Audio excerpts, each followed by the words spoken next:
as your favorite numbers person, I'm here to tell you, numbers are just numbers until you contextualize them.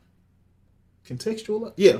Add context to them. Because you don't need the numbers. You need the information that the numbers is actually giving you. You need to know what the numbers are saying. You need to specifically know what the numbers are saying about your business, because the difference between numbers and information is context. It's the questions that they're actually answering for you, right? It's the information that you get from looking at those numbers. And before I go too deep into it, I'm Albert, or Albert C. Hurston Jr., aka Albert the CPA. I am the owner, founder, and CEO of Right Choice Accounting Solutions. I built it with my amazing, immaculate, gorgeous, wonderful, spectacular, splendid, all of the words in the world, wife, Lauren, and our amazing team.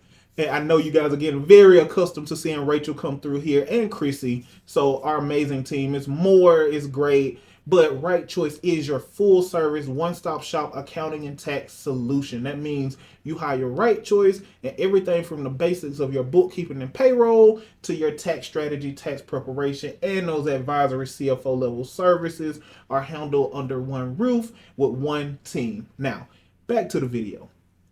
So if you are like most small business owners who's actually invested in this area of your business, your P&L is showing up every month, right?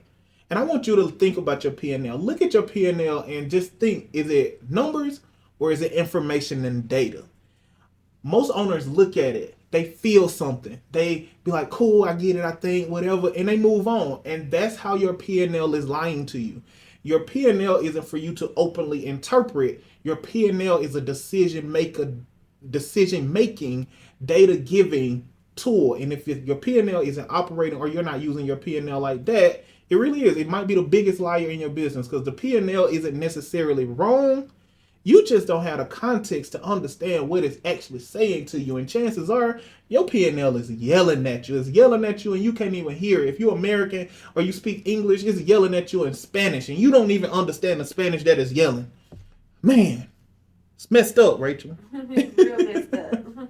But I want you to think about, so here's how you contextualize, right? I'm going to keep using the word contextualize because obviously it's not flowing off the tongue like it needs to be flowing. I write it all the time. I got to start saying it. So to contextualize your P&L, it starts with questions, right? It's, are you using your P&L or are you just looking at it? Is it giving you information, or are you just like, is it giving you information to use, I should say? Giving you usable information, or is it just a page with a bunch of numbers and you see what your revenue is and you see what your profit is and that's all you're doing it for? You got to start asking contextualizing questions. So what does this number mean? What else does this number affect? Is there a connection between this number and that number? Is there a trend? If there is a trend, is it moving in the right direction? Is there something I should do here? Is this number producing revenue? Is this number killing revenue? Is this a sunk cost? Do I get an ROI from this number? Like all of the numbers in there, you should be able to ask and answer direct questions about them.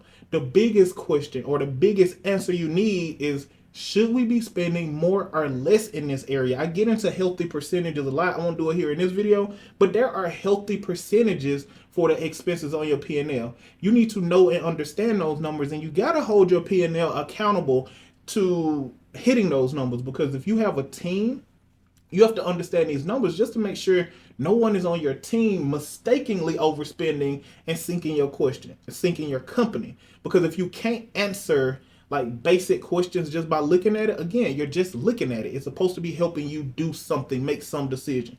So some of the most common expenses that we see that are like company builders or company killers, the big one is team, right? There is a healthy percentage of revenue that should go to your team. And you need to make sure that that percentage of revenue is actually going to your team.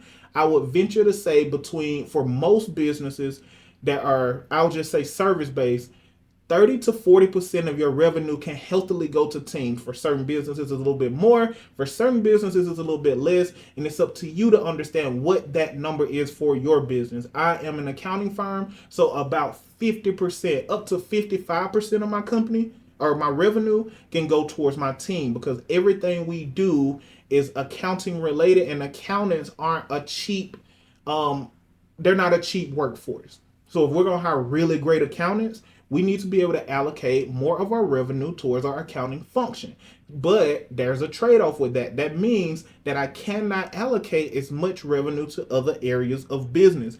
And I can't just go spending willy-nilly. I must understand that since my team costs so much, such a high percentage of my revenue, that affects my marketing, my overhead, my software, and everything else. So the first one is team. You must understand that, because if you are actually trying to grow and scale a business, you can't do it by yourself. You have to have help. You have to have qualified help. You have to have good help. You have to have help that fits and that costs. So that is probably the biggest number that you need to understand and manage. The second one, marketing. We're here to make money, right? So you don't make money without marketing and sales. So you need to understand marketing at a deep level. You need to understand that spending on marketing without an ROI or a measurable ROI is just a spend. It's a vanity metric. Marketing can easily become a vanity metric in your company if not managed correctly.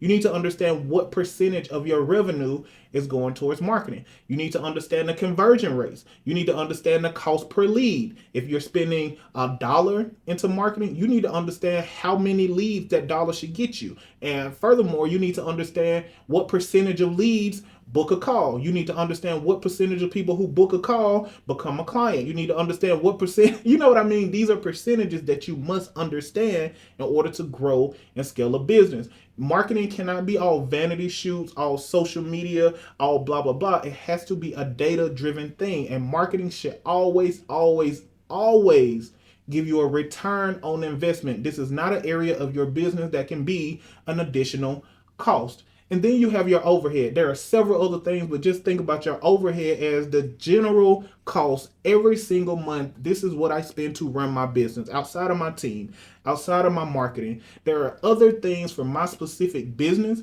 that I must account for. And I have to have outside of team and marketing, I must have a number in mind that this overhead cannot go over. If you're a product-based business, there's a bonus for you. You must understand what percentage of your sales goes to just building the thing that you're selling. And you must understand that revenue minus that cost, that's your gross margin. I think I have a video that I posted. It may be directly before this one. I don't know. Rachel is somewhere in the mix.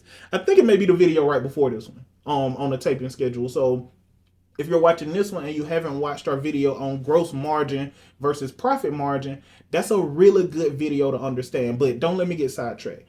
But you have to be able to get this deep with your numbers, because they should literally mean something to you. And keep in mind, they should literally be talking to you, because your revenue is going to always tell you what comes in, right? And your P&L and profit is going to tell you what you need to be doing with that revenue. And it's really just that simple. It is not just numbers on a sheet of paper. It's not just good or bad. It's context, it's data, it's information. Because if you can't truly explain a number, you can't manage that number. And your job as the steward, the leader, the person, the decision maker at this company is to manage these numbers in a way that scale it. Because ideally, you want to either make a lot of money, or you want an investor to come buy it, you want to exit, you want to take it public. But aligning how you use your P&L with what it should be used for is going to lead you to a win either way. So I think that's about it, y'all. I'm going to take it to the close. I feel like I don't even know if I took a deep breath in this one. I've been on the roll. But in your books, every number is really just a question that needs to be asked. And that answer to that question is what you truly need to know to grow your business. So your P&L is your business growing tool. It's your GPS. I know I say that all the time, but it's your roadmap. It's based on what we've done, here's what we need to do next. This is your number one tool. You need to be thinking about it. Think about it this way. I ain't gonna tell you what you need to do, but this is super powerful for you. If you think about it, here's what the natural maturation for your number should be. It should go from knowing your numbers to using your numbers to leveraging your numbers. So all of this starts with asking those strategic questions, making sure that you're keeping the P&L honest, because a big lie that P&Ls tell is we're profitable. So everything is all good. Everything is great here because we're profitable. That's a lie, because if you're overspending in certain areas, as you scale, that problem is going to show itself, and it's going to show itself bigger, and you are not going to realize it was a lie the whole time until it's too late. So knowing is awareness. Using is decisions, and leveraging is growth and scale. And that is it. Please comment, like, subscribe. Shoot us an email at info@rightchoicefirm if you have any questions or video ideas, or if you need clarifications. What else, Rachel? Is that it? That's it. That's it. I'm gonna get up out of here. I will see y'all in the next one. Oh, no. Before I go, make sure you follow me on Instagram at AlberttheCPA, and we are Right Choice everywhere else. I'm thinking about TikTok. I don't know. So hopefully if you see this, I already got a TikTok. But if I don't judge me, man. I'm old. Look at this. Y'all see this? You see this? I'm too old to be just dancing around all these. I'm picking a couple. Find me there, because you own all of them anyways. Anyway, like, comment, subscribe, and I'll see you soon. Have a good day.